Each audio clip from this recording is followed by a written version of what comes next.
পৃথিবীর সবচেয়ে বড় গণতান্ত্রিক দেশ ভারত, অথচ সেখানেই গণতন্ত্রের ভিতে নেমে এসেছে চরম উগ্র হিন্দুত্ববাদের স্রোত। ভারতের সবচেয়ে বড় হুমকি চীন কিংবা পাকিস্তান নয়, বরং দেশটির প্রধানমন্ত্রী নরেন্দ্র মোদী নিজেই।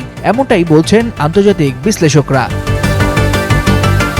ভারতের chief of defence staff general Anil চৌহানের সাম্প্রতিক এক স্বীকারোক্তি, পাকিস্তানের সঙ্গে সংঘর্ষে ভারতীয় বিমান বাহিনী ব্যাপক ক্ষতির মুখে পড়েছে।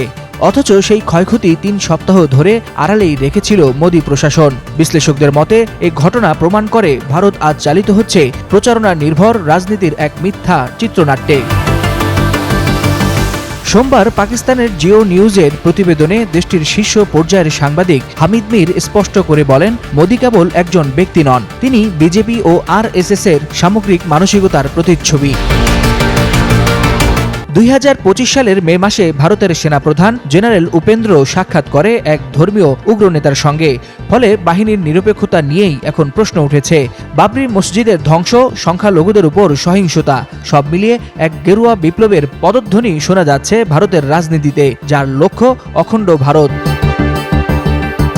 সম্প্রতি আরএসএস এর প্রধান মোহন ভাগবত প্রকাশ্যেই বলেন, ভারতের সব নাগরিক হিন্দু। আন্তর্জাতিক গণমাধ্যম বলছে, ভারতের গোয়েন্দা সংস্থা র এরই মধ্যেই বঙ্গভূমি নামে একটি হিন্দু রাষ্ট্র গঠনের ষড়যন্ত্রে লিপ্ত।